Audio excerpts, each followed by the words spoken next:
Have you ever wondered why you're addicted to your phone, Instagram, or YouTube? Why is it that you feel compelled to pick it up every few minutes and it feels impossible to put it down? Why is it that when you're on TikTok, you end up wasting more time than you thought? Most of the time, it's not even an enjoyable experience, and yet you can't stop. This is because the reward system in your mind is broken and the pain-pleasure cycle is out of whack. The most important thing you can do is understand this reward system because it is the key to doing anything productive in your life. This is the reason why when it's time to buckle down and grind, study, work hard, or work on your business, your mind betrays you. Think about this carefully. If you have easy access to such addictive technologies that give you immense pleasure, why would you want to work? This video is about the book Dopamine Nation by Anna Lembke, which tells us how our brains handle the pain and pleasure cycle and why it's so easy for us to get addicted to social media, pornography, or drugs.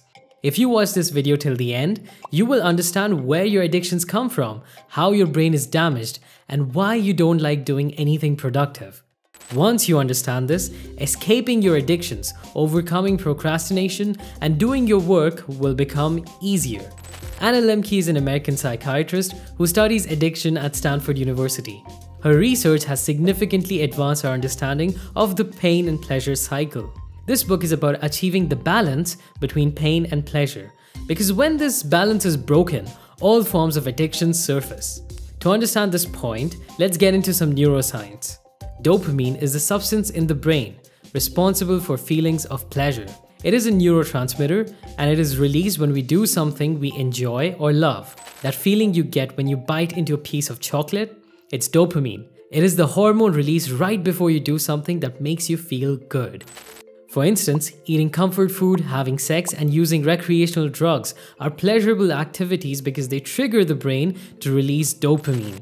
What's more interesting about dopamine is that it plays a critical role in motivating you to get a reward, and it is more pleasurable than the reward itself. To demonstrate this, researchers genetically engineered mice in such a way that their bodies could not produce any dopamine. What they discovered was surprising. Mice with no dopamine had no motivation to look for food or water and would even starve to death when food was just inches away from their mouth. But when the food was put in their mouth, they appeared to enjoy it. This shows that without dopamine, we would not be able to accomplish even the most trivial tasks. Understanding the role of dopamine becomes important when you learn that the pleasure and pain centers in the brain are co-located. This means that the same parts of the brain that process pain will also process pleasure. Most importantly, your brain processes pain and pleasure through an opponent process, like a balance scale. It means that after high amounts of pleasure, the scale must tip back to the balance.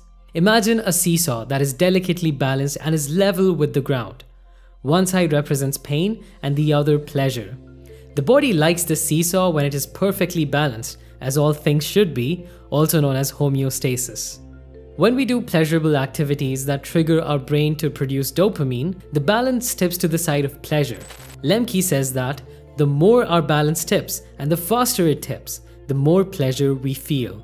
The more dopamine a drug releases in the brain's reward pathway and the faster it releases dopamine, the more addictive it is.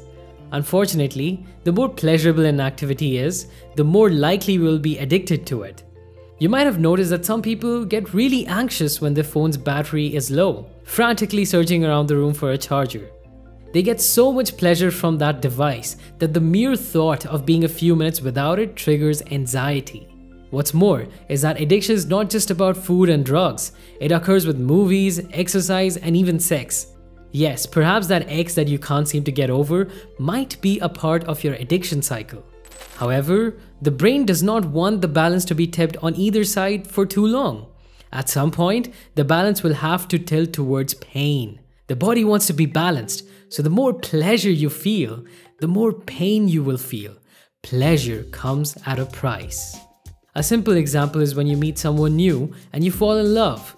When you are together, you experience a high that is similar to an actual drug. However, as soon as they leave, you start missing them.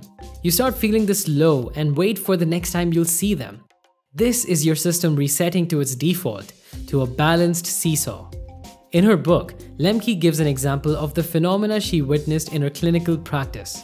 She says that neuroscientists have discovered that developed countries have the highest rates of pain, anxiety, and depression. It's because they have the most access to high dopamine producing technologies. Lembke writes, "The paradox is that hedonism, the pursuit of pleasure for its own sake, leads to anhedonia, which is the inability to enjoy pleasure of any kind. This is why after prolonged drug use, a lot of people stop eating and even doing basic tasks because nothing gives them the same high that the drug can. This pleasure-pain system is completely broken for them. And this is the root cause that will help us understand our addiction. When you use your drug of choice, social media, porn, cigarettes, after a point of time, you won't get as much pleasure from it, but not doing it will give you more pain. After prolonged drug use, your pain-pleasure balance tilts more towards pain, so your ability to experience pleasure decreases and the pain you feel increases. A common example is smoking. When people start smoking, they might not even be able to finish a single cigarette because of the nicotine buzz they get. But over time, they build up a tolerance, and the pleasure they used to get from one cigarette isn't even available after a whole pack. This is why we get trapped in our addictions. Not because we get pleasure from them, but because it's too painful to not do them. So the question is, in a world that is constantly bombarding us with pleasurable activities, Instagram, YouTube, pornography, cigarettes, drugs, alcohol, how do we keep our pleasure-pain seesaw balanced? The answer is deceptively simple. Stop running away from pain. Embrace boredom. Social media, drugs, sex, shopping, Netflix, and YouTube all contribute to our addiction. It's why developed nations are called dopamine nations. We are overwhelmed by pleasurable activities, and unfortunately, that means we will be overwhelmed by pain also. Our brains are overwhelmed by excessively addictive substances, and this has dysregulated our pain-pleasure balance, making it difficult for us to experience pleasure and easy for us to experience pain. Lembke writes, "Heavy, prolonged consumption of high dopamine substances eventually leads to a dopamine deficit state. This means that when you overwhelm your brain with too much dopamine, it stops releasing it because it needs to stay balanced. When this happens, nothing feels good anymore, and the little things that you used to enjoy, like exercising and cooking, stop making you happy. When you feel discomfort, let's say you're waiting for an appointment and you have nothing to do, instead of pulling out your phone, just sit there in the discomfort. Talk to people, maybe even meditate. Stay present in the moment. That is how you fix your pain and pleasure cycle." Most people think that anxiety and depression drive addiction. However, Lembke argues that it is the other way around.